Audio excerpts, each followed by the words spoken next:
Sapi Bali telah menjadi komoditi yang menguntungkan bagi para peternak. Selain harga yang relatif stabil, pemeliharaan sapi Bali relatif mudah.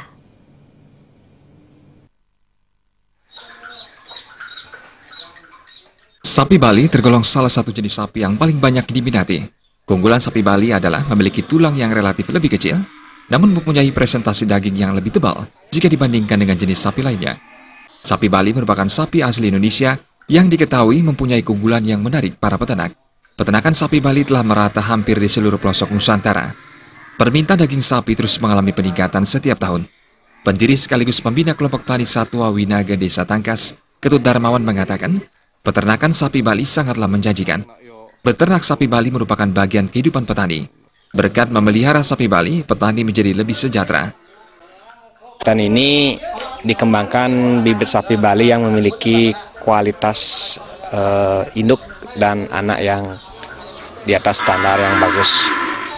Secara umum permintaan untuk bibit sapi sangat tinggi ya.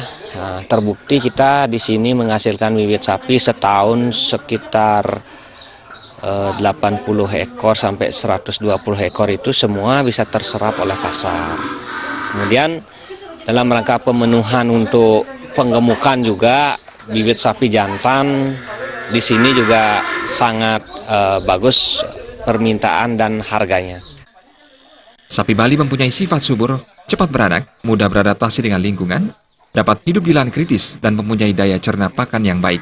Selain itu, sapi Bali juga memiliki keunggulan yang sudah dikenal masyarakat, yaitu presentase karkas atau daging tinggi dan harga jual stabil. Bahkan setiap tahun, harga daging sapi cenderung meningkat. Kondisi ini membuat sapi Bali masih menjadi sumber pendapatan yang diandalkan oleh para peternak. Alit Putra dan Joko Andika, Bali TV.